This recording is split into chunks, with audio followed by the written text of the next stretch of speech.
દંડ સિવાય નહીં ચાલે, દંડ જોઈએ. તો બાળકોને પ્રેમથી દંડ, ખીજાવાનું, થોડી સજા, પનિશમેન્ટ. બાળકો વાલ કરવા યોગ્ય છે, પ્રેમ કરવા યોગ્ય છે,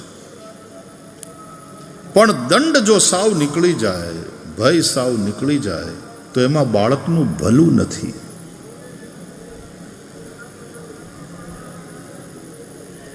માતા પિતા દંડ આપે, ખીજાય, જ્યાં ઠપકો આપવાનો, મોટા થયા પછી ઠપકો અપાય, એ પેલા ખીજાય, દંડ. ગુરુ શિક્ષક દંડ આપે, અંગૂઠા પકડાવતા, ખબર ને, છેલ્લી બેન્ચ ઉપર આમ કાન પકડીને અથવા અદપ વાળીને ઉભા રાખતા, ઉઠબેઠ કરાવતા. અને એ દંડથી એનું કલ્યાણ થતું હતું, એનું શરીર પણ મજબૂત થતું હતું.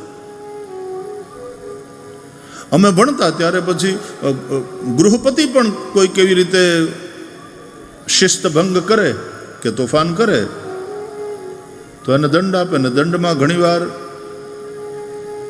ભૂખ્યા રાખવાનું નહીં, ભૂખ્યા રાખવાની વાત તો જ કે ખોટો ખોટો મને પેટમાં દુખે એમ કરીને નિશાળે ન જવું હોય તો પછી સાહેબ એમ કે તો પછી આજે જમવાનું રહેવા દો ભાઈ, પેટમાં દુખે છે ને બેટા, નિશાળે નથી જવું, સારું આરામ કરો. હવે પેટમાં દુખ્યા નહીં તો હું, તાવ આવે તો ખબર પડે શરીર ધગે છે. માથું દુખે ને પેટમાં દુખે એમાં શું કરવાનું? એ તો આજે ખાવાનું રહેવા દો, એટલે આફડા ઠેકાણે આવી જાય. જો ખોટા હોય તો દંડ. એટલે અમારે ત્યાં અમે ભણતા ત્યારે દંડ થતો કે 30 બાલદી પાણી છોડવાનું પાવ, રોજ આટલી બાલટી પાણી છોડવાને પાવાનું. દંડ સારો છે, દંડ જરૂરી છે, દંડ કલ્યાણકારી છે. આજે દંડ કાઢી નાખ્યો તમે એટલે પછી જોજો ભવિષ્યની પેઢીનું શું થાય. હા, ઢોરની જેમ ન મરાય, ખોટું, એ પણ ખોટું છે, પણ એક ભય તો રહેવો જોઈએ. તો આપણે ચર્ચા કરી હતી કે સમાજનો ભય, કાનૂનનો ભય, નરકનો ભય. ધર્મની દ્રષ્ટિએ પાપ કરશું તો યમ લઈ જશે, યમના હાથમાં દંડ છે. દંડ ધરો કૃતાંત ન યમસ્ય દંડમ ન યમસ્ય દંડાત નાહમ વિશંકે સુરરાજ વજ્રાન ન ત્રક્ષશૂલાન ન યમસ્ય દંડાત. ભાગવતના 5મા સ્કંદમાં જ્યાં રહુગણ અને શ્રી જડભરતજીનો સંવાદ છે ત્યાં રહુગણ કહે છે યમ દંડ ધરઃ, યમના હાથમાં દંડ છે. જે પાપ કરે છે, જે ખોટું કરે છે એની સામે યમ દંડ ઉગામે છે. યમ એને દંડે, એના પાપ અનુસાર એને નરકની સજા આપે. 28 પ્રકારના નરકની વાત એટલા માટે આપણે 5મા સ્કંદના અંતમાં જોઈ. દંડ પણ જરૂરી છે ઇન્દ્રિયોને માટે. આપણે ત્યાં દંડી સંન્યાસી હોય છે અથવા ત્રિદંડી સંન્યાસી. એ ત્રિદંડ કયા પ્રકારના દંડ? મૌન એ વાણીનો દંડ છે, સંયમ એ ઇન્દ્રિયો માટેનો દંડ છે. દંડ સિવાય નહીં ચાલે, દંડ જોઈએ. તો બાળકોને પ્રેમથી દંડ, ખીજાવાનું, થોડી સજા, પનિશમેન્ટ. સાવ જો ભય નીકળી જશે, દંડ સાવ નીકળી જાય, ગુનાખોરીને જો વધતી અટકાવવી હોય તો નિશાળમાંથી દંડની જે પ્રથા છે એ બંધ નહીં કરો પ્લીઝ.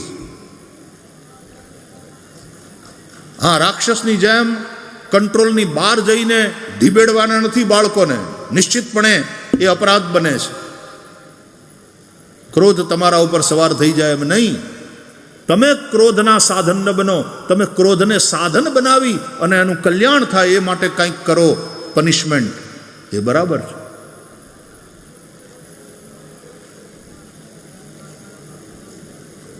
ગૃહસ્થોને માટે ક્રોધ જરૂરી, લોભ જરૂરી, કામ જરૂરી. આમ તો કામ, ક્રોધ, લોભ બુરી બાત, પણ ગ્રહસ્થને આ ત્રણેય વગર નહીં ચાલે. એને ક્રોધે કરવો પડશે, પણ ક્રોધ એના ઉપર સવાર થઈ જાય એમ નહીં. એ ક્રોધને સાધન બનાવીને કામ કરે. માતા પિતા થોડો ક્રોધ ન કરે તો સંતાન બગડે. માલિક ક્રોધ ન કરે તો એની દુકાન કે એના ઉદ્યોગનું સંચાલન સુયોગ્ય રીતે નહીં થાય. રાજા ક્રોધ નહીં કરે, પોલીસ દ્વારા કડકાઈથી કાનૂનનું પાલન કરાવે ને કાનૂનને તોડે એને દંડ નહીં આપે રાજા કે સરકાર, તો રાષ્ટ્રની વ્યવસ્થા બગડશે. દંડ જરૂરી.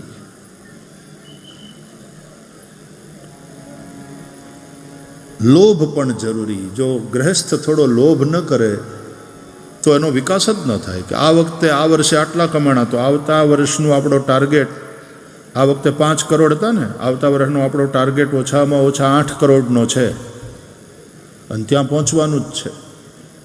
Growth is life.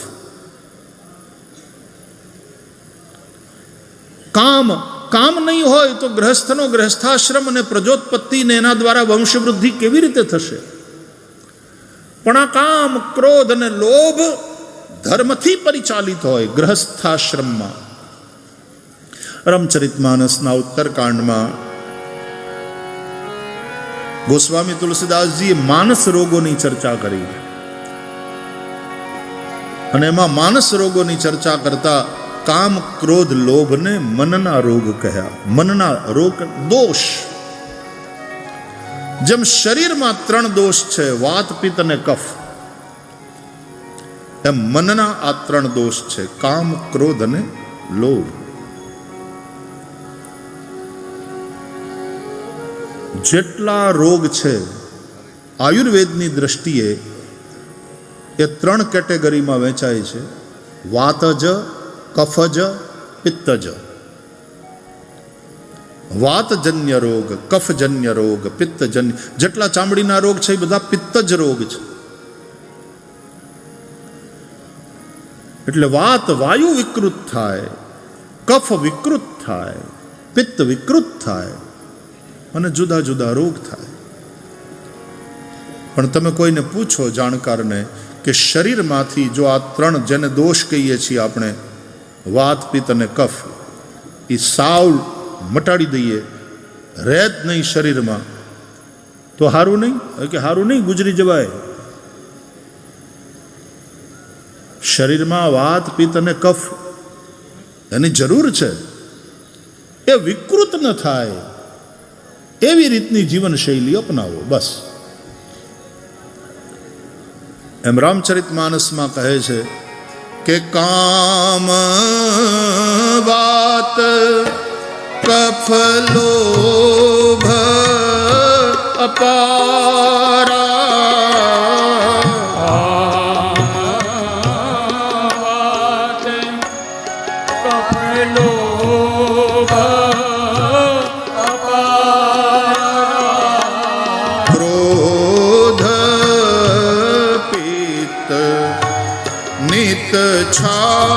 છાતી જારા,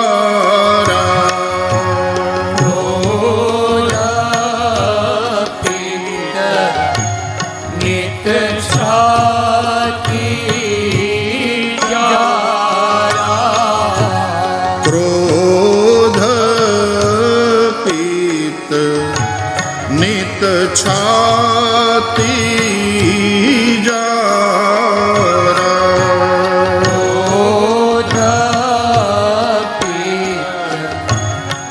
નિત છાતી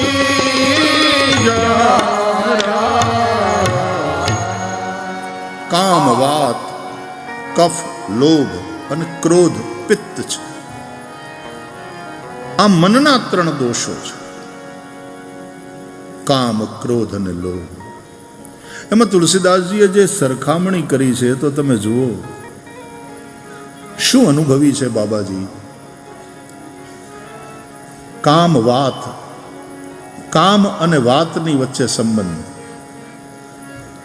કફ લોભ, કફ ને લોભ એની વચ્ચે સંબંધ, અને ક્રોધ પિત્ત, ક્રોધ અને પિત્ત.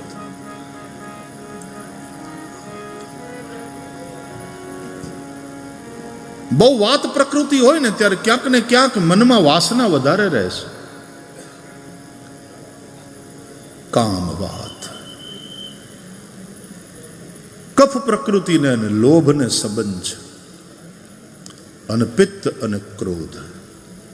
ક્રોધ પણ અગ્નિ છે, પિત્ત પણ દાહક છે, અગ્નિ. ક્રોધ પિત્ત.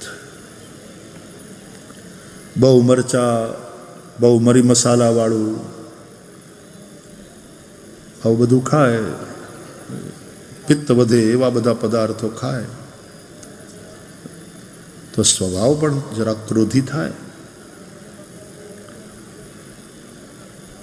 કફ લોભ. કફમાં એવું છે કે ઉધરસ આવતી જાય, ઉધરસની નિહળણી ચડી ચડીને કફના બળખા બહાર નીકળે, હે ને? એટલે ખૂબ ઉધરસ આવે, ખૂબ ઉધરસ આવે ને પછી કફનો એ બળખો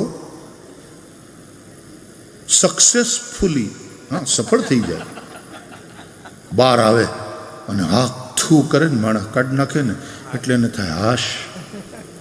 એ થોડી વાર હાશ રહે, પાછી ઉધરસ ચાલે, પાછી ચાલે. એટલે બળખા એના જેવી જ આપણી અબળખા,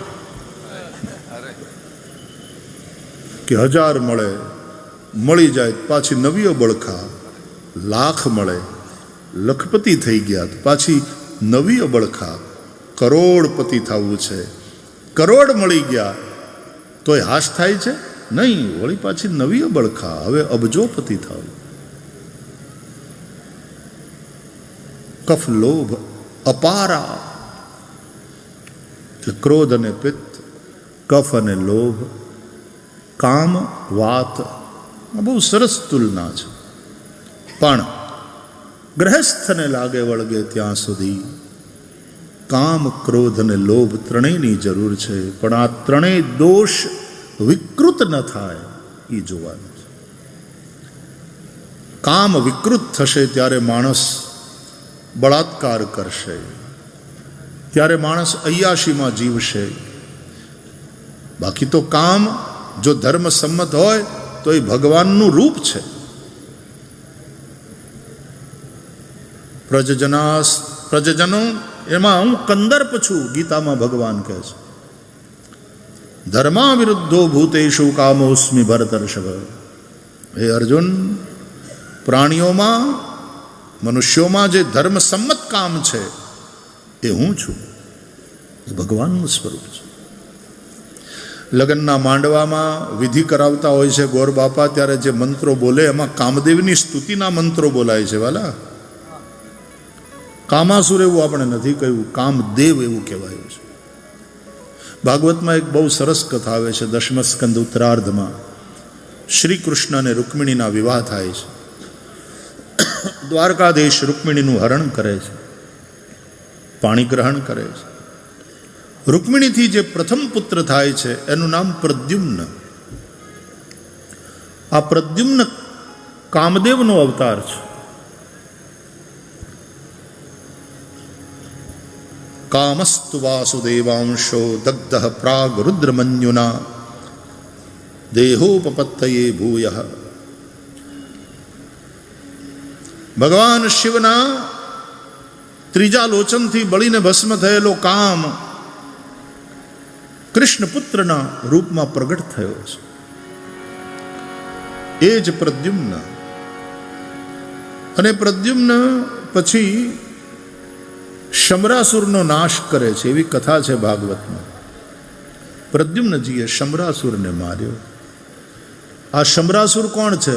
તો એમાંય ભાગવતમાં લખ્યું છે તમ શંબરઃ કામરૂપી હૃત્વાતોકમનિર્દશમ. આ શમરાસુર પણ કામરૂપ છે. એનો મતલબ પ્રદ્યુમ્ન પણ કામરૂપ, શમરાસુર પણ કામરૂપ. તો કામને મારે કે હા, શમરાસુર એ આસુરી વૃત્તિવાળો કામ છે. આસુરી વૃત્તિવાળો કામ કોને કહેવાય? જે ધર્મથી વિરુદ્ધ હોય એ. ધર્મ સંમત કામ એટલે ગૃહસ્થ પતિ અને પત્ની માત્ર એકબીજામાં જ સમર્પિત રહે અને એ કામનું સેવન કરતા પ્રજોત્પત્તિ દ્વારા એ વંશવૃદ્ધિ કરે, પિતરોના ઋણમાંથી મુક્ત થાય, એ ધર્મ સંમત કામ એ પ્રદ્યુમ્ન છે. તો ધર્મ સંમત કામ દ્વારા ધર્મ વિરુદ્ધ કામને મારવાની વ્યવસ્થા, ધર્મ સંમત કામ દ્વારા ધર્મ વિરુદ્ધ કામને જીતી લેવાની વ્યવસ્થા, એનું નામ ગૃહસ્થાશ્રમ, લગ્ન સંસ્થા. એટલા માટેની આ વ્યવસ્થા છે. તો કામ, ક્રોધ, લોભ ત્રણેયની ગૃહસ્થને જરૂર પડે. ધર્મ સંમત હોવા જોઈએ. તમે એને સાધન બનાવો એનો વાંધો નહીં, તમે એનું સાધન ન બની જાઓ. તમે લોભના હાથમાં ન આવી જાઓ, તમને કામ પોતે ન નચાવે, તમે ક્રોધના દાસ ન બની જાઓ, એ ધ્યાન રાખો. તો કામ, ક્રોધ, લોભ ગૃહસ્થને એની જરૂર છે. તો ક્રોધ, દંડ જરૂરી. માતા પિતા ક્રોધ કરે. જશોદા ખીજાણે છે યશોદા કૃષ્ણને.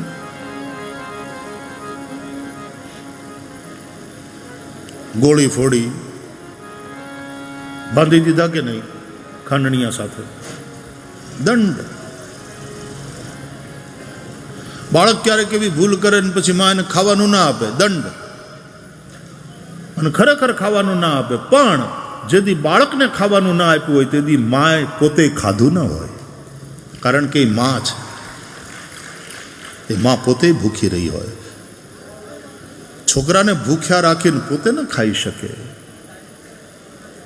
પણ દંડ જરૂરી, નહીં તો માણસ ઉદ્દંડ થતો જાય. એટલે યમના હાથમાં દંડ છે, આપણે ત્યાં પોલીસના હાથમાં દંડો છે. દંડ જરૂરી. તો ભગવાનના હાથમાં છડી છે અને ભગવાનના હાથમાં બાંસુરી છે. ગાય એટલે ઇન્દ્રિયોને, ગો એટલે ઇન્દ્રિયોને ખોટે રસ્તે જતા રોકવા માટે દંડ, અને એ ઇન્દ્રિયોને સત્ય તરફ, ધર્મ તરફ, સન્માર્ગે આકર્ષિત કરવા માટે વેણું. તો શ્રી કૃષ્ણ જ્યારે ગાયો ચારવા જાય છે ત્યારે આ બંને વસ્તુ સાથે હોય છે. વેણુર મધુરા. ભગવાનની વેણુ મધુર છે, ભગવાનની યષ્ટિ મધુર છે. આપણે ત્યાં વેદોમાં એવા મંત્રો છે, મધુવાતારતાયતે મધુક્ષરંતિ સિંધવ. આખા આ જે મંત્રો છે ને એનો અદ્ભુત સંદેશ છે. ક્યારેક એની ચર્ચા કરીશું, ભગવાન કરાવશે. મધુવાતારતાયતે, હૃતાયતે મતલબ રીતનું પાલન કરનારાઓ માટે મધુર વાયુ વાય છે.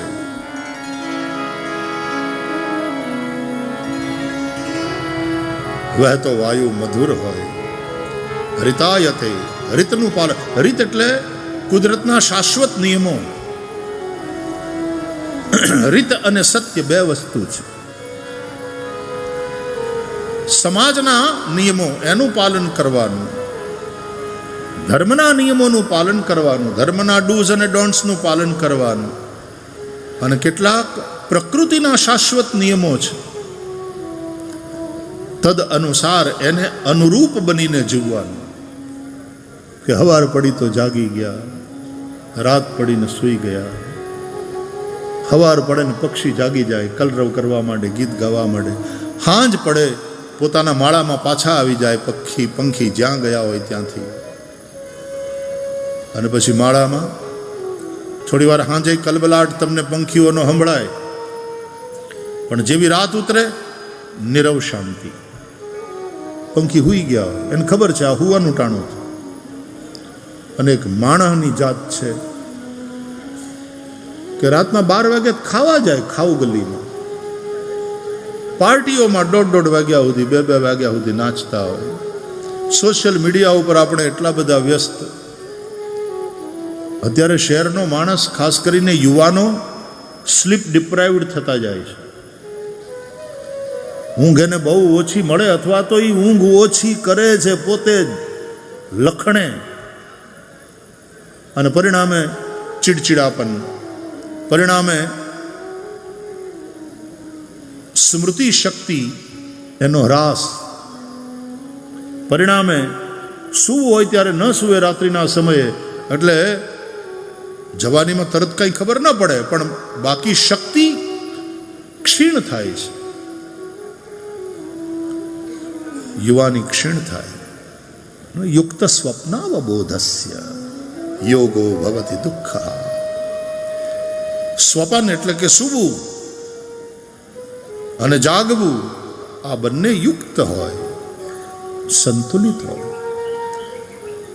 બહુ સૂવે એ પણ યોગી ન બની શકે, અને વધારે પડતો જાગે, હુએ જ નહીં, એ યોગી ન બની શકે. તો બીજા બધા પ્રાણીઓ તો એ પ્રકૃતિના નિયમોનું પાલન કરે છે. માણસ નામનું કહેવાતું બુદ્ધિશાળી પ્રાણી પ્રકૃતિના બધા જ નિયમોનો ભંગ કરે છે.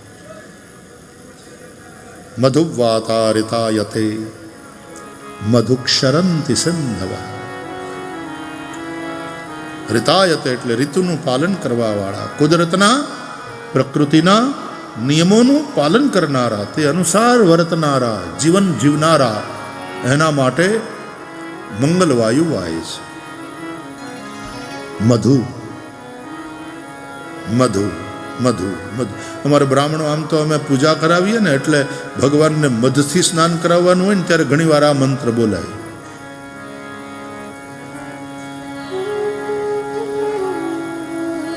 માધ્વીર ગાવો ભવંતુ નઃ મધુનક્ત મુતો ખસો મધુમત પાર્થિવ ગું રજ મધુદ્યૌ રસ્તુ નઃ પિતા. क्या अद्भुत मंत्र है. वेदो खिलो धर्म मूलम. वेद જ જો નહીં રહે તો ધર્મ કેવી રીતે રહેશે? અને તેથી આપણા સનાતન હિન્દુ ધર્મમાં વેદનું અત્યંત મહત્વ છે. વેદ ભગવાન છે, ભગવાનની વાણી અને ભગવાન એક જ છે. જેમ ભાગવત ભગવાનનું વાંગ્મય સ્વરૂપ છે, વેદો ભગવાનનું નિશ્વસિત છે, એવું કહે છે શાસ્ત્રો. વેદો ખિલો ધર્મ મૂલમ. એટલે વેદ બચશે તો ધર્મ બચશે. ગઈકાલે ધર્મસભામાં મલુક પીઠાધીશ્વર પૂજ્ય રાજેન્દ્રદાસજી મહારાજે જે વાતો કરી કે ગાય, બ્રાહ્મણ અને અગ્નિ એ એક જ ગોત્રના છે, એનો ક્યારેય નિરાદર ન કરવો. એને પગથી સ્પર્શ કરનાર પણ મહાન પાપ કરે છે.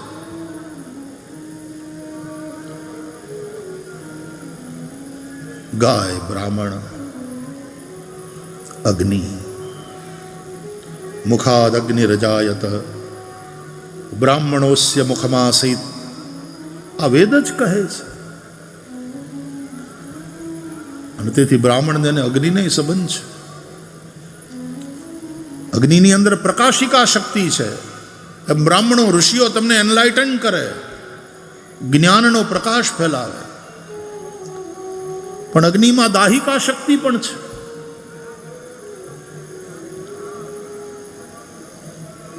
તો ગાય, બ્રાહ્મણ અને અગ્નિ એક ગોત્રના છે. શાસ્ત્રોના આધારે આ વાત ગઈકાલે ચર્ચાણી. પૂજ્ય સંતોએ કેટલી સરસ સરસ વાતો કરી. કેટલા લોકો હતા કાલે રાતના ધર્મસભા? એ બધાએ શ્રવણ કર્યું હશે. બહુ સરસ વાત થઈ કે ગાયોની રક્ષા અને ગાયોના મહિમાને બતાવવા માટે થઈ અને તમે એ બ્રાહ્મણો એ કામ કરે. ક્ષત્રિયો ગાયોની રક્ષામાં સમર્પિત થાય, વૈશ્યો ગાયોના પોષણમાં, અને શુદ્ર એ તો ગો ભક્તો છે, ગાયોની સેવા. ફરીથી કહો, શુદ્ર શબ્દને એટલો આમ ગાળ જેવો કરી નાખ્યો છે, જે હારામ હારો શબ્દ હતો. જેમ અત્યારે આપણે પ્રેમ શબ્દને અભડાવી માર્યો છે ને. દૂધની કોથળી લેવા જાય ને પ્રેમમાં પડીને આવે. હવે એને પ્રેમ થોડો એ વિજાતી આકર્ષણ છે. પ્રેમ તો પરમાત્માનું સ્વરૂપ છે. લવ ઇઝ ગોડ એવું કહેવાય. ગોડ ઇઝ લવ. પ્રેમ તો પરમાત્મા સુધી પહોંચાડી દેનારી વસ્તુ છે. હા, પ્રેમ તે પ્રગટ હોય મેં જાના, હરિવ્યાપક સર્વત્ર સમાના, પ્રેમ તે પ્રગટ હોય મેં જાના. અગ જગમય સબ રહિત બિરાગી, પ્રેમ તે પ્રભુ પ્રગટે જીમી આગી. મીરાબાઈ કહે છે, પ્રભુ આવત પ્રેમ કે મોલ, कोई कहे सस्ता कोई कहे महंगा, मैंने लीनो तराजू तोल मायरी, मैंने लीनो गोविंद मोल. मफत नहीं મળ્યો, मूल्य चुकाया. कौन सा मूल्य चुकाया? बोले प्रेम का. तो प्रेम આવી વસ્તુ છે. પણ આપણે પ્રેમ શબ્દને આજે અભડાવી મૂક્યો છે. એમ શુદ્ર શબ્દને આપણે આમ ગાળ જેવો કરી નાખ્યો. એને અસ્પૃશ્ય માનીને, એને આઘા અડસેલીને, એને ધક્કા મારીને. વેદોએ આવું નથી કહ્યું. જે વિરાટના સમાજના ચરણ છે એને તમે અસ્પૃશ્ય કેમ ગણો? જે વિરાટ નારાયણના ચરણ છે. ચરણ હાજા હોય, પગ હાજા હોય, ગુડા હાજા હોય, ત્યાં સુધી તમારું જીવન હરખી રીતે ચાલશે.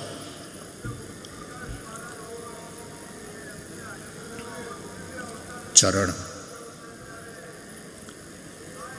તો એ ગાયોની સેવા કરવામાં, પોતાની જે ક્રિયાશક્તિ છે એને ગો સેવામાં વાપરે. વૈશ્યો ધન સમૃદ્ધ ખેતીવાડી અને એના દ્વારા એ ગાયોનું પોષણ કરે. ક્ષત્રિયો એની પાસે બલ સમૃદ્ધિ છે, એ ગાયોની રક્ષા. ગૌ બ્રાહ્મણ પ્રતિપાલક ગણાતા હતા ક્ષત્રિયો. બ્રાહ્મણોની, આવા ગુરુઓની, જે જ્ઞાનીઓ છે, જે જીવનનો કલ્યાણનો રસ્તો બતાવે, એની રક્ષા. ગાયોની રક્ષા ક્ષત્રિયો પોતાનું બળ એમાં વાપરે, અને બ્રાહ્મણો ધર્મ, ગાયો એનું મહત્વ સમજાવે. આમ બ્રાહ્મણ હોય, ક્ષત્રિય હોય, વૈશ્ય હોય, શુદ્ર હોય, સમાજના બધા જ લોકો ગો સેવામાં લાગે. ગાવો વિશ્વસ્ય માતરઃ, ગાય વિશ્વ આખાની માતા છે. આવી ગો માતા આપણે અણહિલવાડ ગૌ ભક્તિ મહોત્સવમાં આજે આ ભાગવત સત્સંગના 5મા દિવસે ગોપાલ કૃષ્ણ ભગવાનની લીલાનું ગાયન કરતા કરતા ગો ભક્તિનું મહત્વ સમજી રહ્યા છીએ. આવો કથાધારા સાથે જોડાઈએ. એ પહેલા થોડી વાર ભગવાન નામ. કૃષ્ણ કૃષ્ણ મુકુંદા જનાર્દના, કૃષ્ણ કૃષ્ણ મુકુંદા જનાર્દના, કૃષ્ણ કૃષ્ણ મુકુંદા જનાર્દના, કૃષ્ણ કૃષ્ણ મુકુંદા જનાર્દના, કૃષ્ણ ગોવિંદ નારાયણ હરે. કૃષ્ણ ગોવિંદ ગાઈએ નારાયણ રામ રે. કૃષ્ણ ગોવિંદ નારાયણ હરે.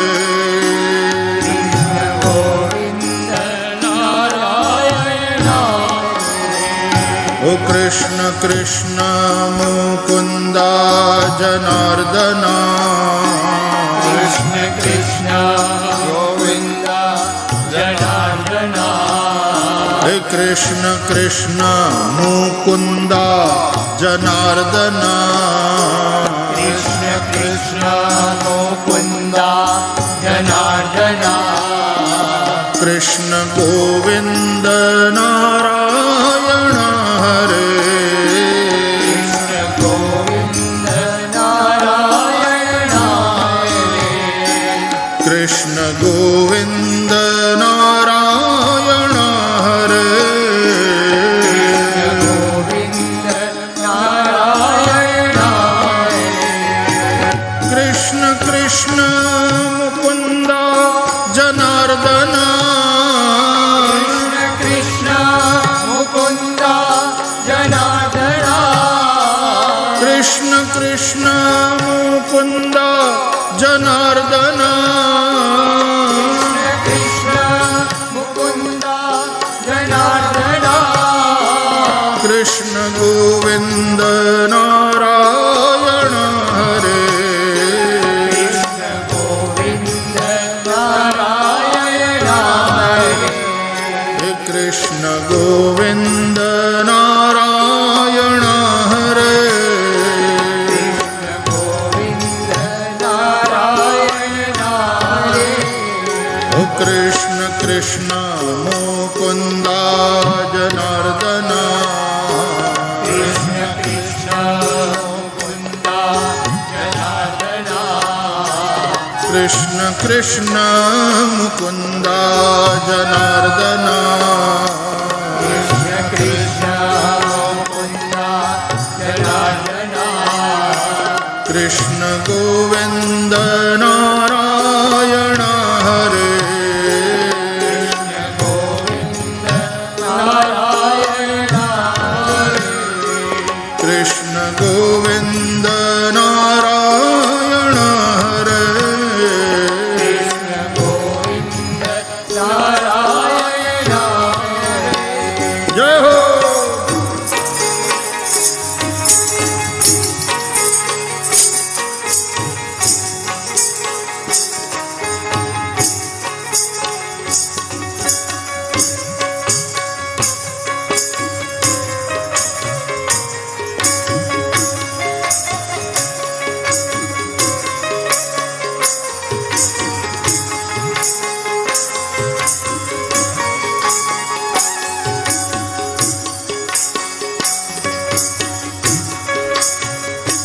कृष्ण कृष्ण मुकुन्द जनार्दन कृष्ण कृष्ण मुकुन्द जनार्दन कृष्ण कृष्ण मुकुन्द जनार्दन कृष्ण कृष्ण मुकुन्द जनार्दन कृष्ण गोविन्द नारायण हरे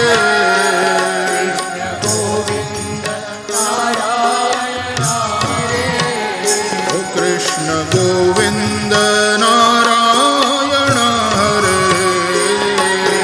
गोविन्द नारायण ओ कृष्ण कृष्ण मुकुन्द जनार्दन कृष्ण कृष्ण गोविन्द जनार्दन हे कृष्ण कृष्ण मुकुन्द जनार्दन कृष्ण कृष्ण मुकुन्द जनार्दन ओ कृष्ण कृष्ण मुकुन्द जनार्दन कृष्ण कृष्ण मुकुन्द जनार्दन ओ कृष्ण कृष्ण मुकुन्द जनार्दन कृष्ण कृष्ण मुकुन्द जनार्दन कृष्ण गोविन्द नारायण हरे कृष्ण गोविन्द नारायण हरे બધા બહુ ઊભા નહીં થશો, બેઠા બેઠા સંકીર્તન કરો.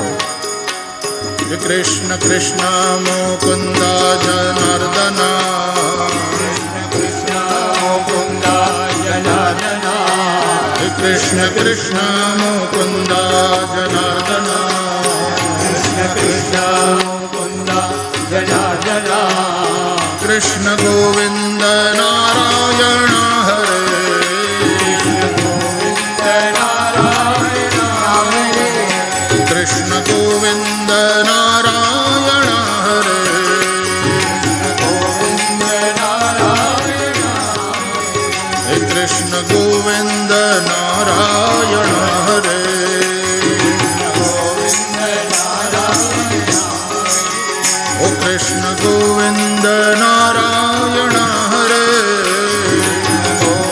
हरि बोल हे कृष्ण कृष्ण मुकुंद जनार्दन कृष्ण मुकुन्द जनार्दन कृष्ण कृष्ण मुकुंद जनार्दन कृष्ण मुकुन्द जनार्दन हे कृष्ण कृष्ण मुकुंद जनार्दन कृष्ण मुकुन्द जनार्दन ओ कृष्ण कृष्ण मुकुंद जनार्दन कृष्ण मुकुन्द जनार्दन कृष्ण गोविंद नारायण